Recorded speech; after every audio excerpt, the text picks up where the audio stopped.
已经高龄91岁的林港国宝柯汉丁，对细汉的时阵就对咧因爸爸学习大目做的工法，并伫17岁的时阵开始参与庙宇的兴建。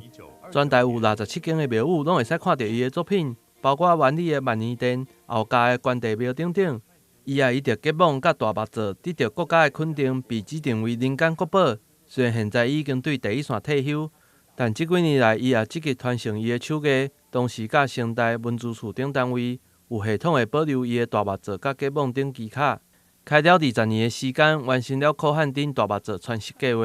大概这20年中，前10年我们基本上都是研究他所有的技艺、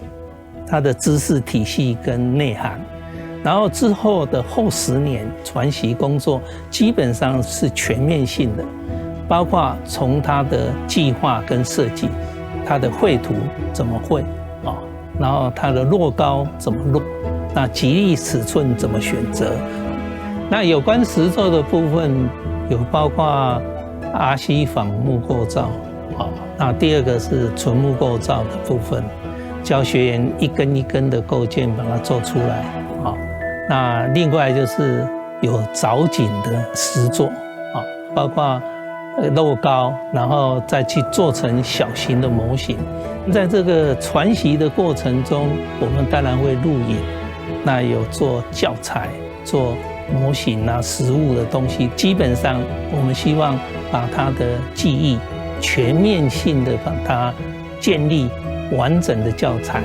那未来汉正师他没有办法真正自己亲自教的时候，就是坐在旁边，我们一样可以根据这些东西来继续的传习下去。也因为汉丁赛魔术的传承，这互伊得到第5届的国家文化资产保存奖的肯定。对此，市府文化局也特别举办一场简单隆重的庆祝茶会，并由着市长杨伟特亲自主持，向汉丁赛献上祝福。很重要的是，徐老师不仅是工艺是无双的，是至高无双的，他的做人更好，因为他从来不藏私，从来不保存什么秘籍，虽然不把这个自己的所知所学的只传给某一个人。我觉得其实这部分更见证了他人品德的高尚高超，这点是非常谢谢。有徐老师不仅会做人，而且会做事，而且这个会做这个公益，我觉得其实在专业的表现度跟人生的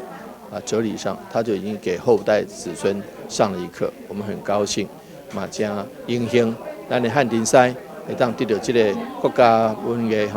保存奖，这点我是非常非常恭喜。一步就卡因会当来，也会当在遮，后来就感谢诸位安尼提拔，来提拔，靠我做来，是多谢个来这个，有这个市长、咱局长来欣赏一下礼物来非常的感谢恁传习计划当中累积了相当丰富的成果，文资处也陆续出版相关的册籍，